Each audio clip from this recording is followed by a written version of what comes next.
Hey, it's Brennan here, talking about my favorite albums of the year 2009.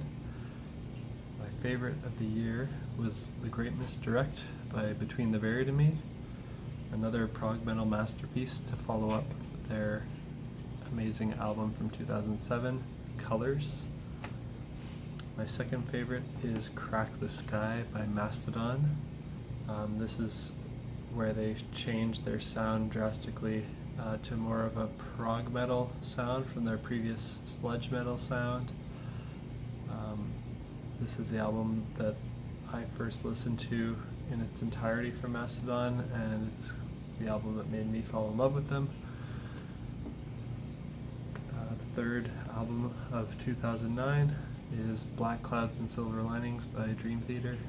It's a pretty average album for Dream Theater.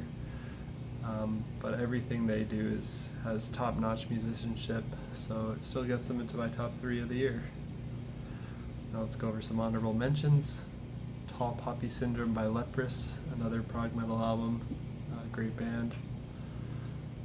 It Hates You by He Is Legend. This is their third album. They changed sounds again. Their first album was post-hardcore, their second was more metalcore, and this one is more just a hard rock album. The hardcore parts of their sound are scaled back entirely. Pretty much no screaming on this one, but still a really great album. Some other honorable mentions: there were 2 releases this year from the Devin Townsend project.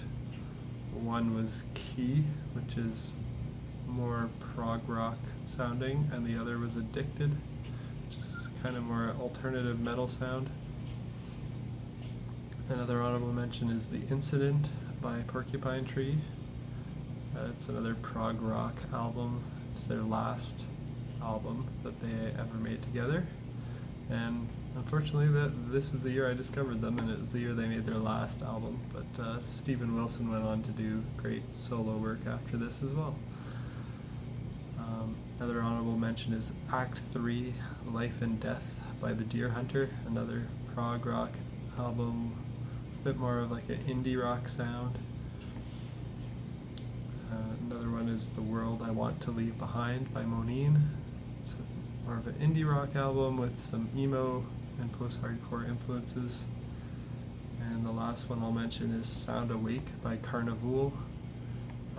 It's more of a prog rock album. It's a lot less metal than their previous work and more rock and ambient and atmospheric sounding.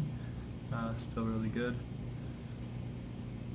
And in 2009, pretty much my favorites now were my favorites then as well. This was the year I learned about Mastodon and Dream Theater, so those, along with Between the Buried and Me, rounded out my top 3 at the time, and they're still my favorites from 2009 now. Talk to you next time when we talk about 2010.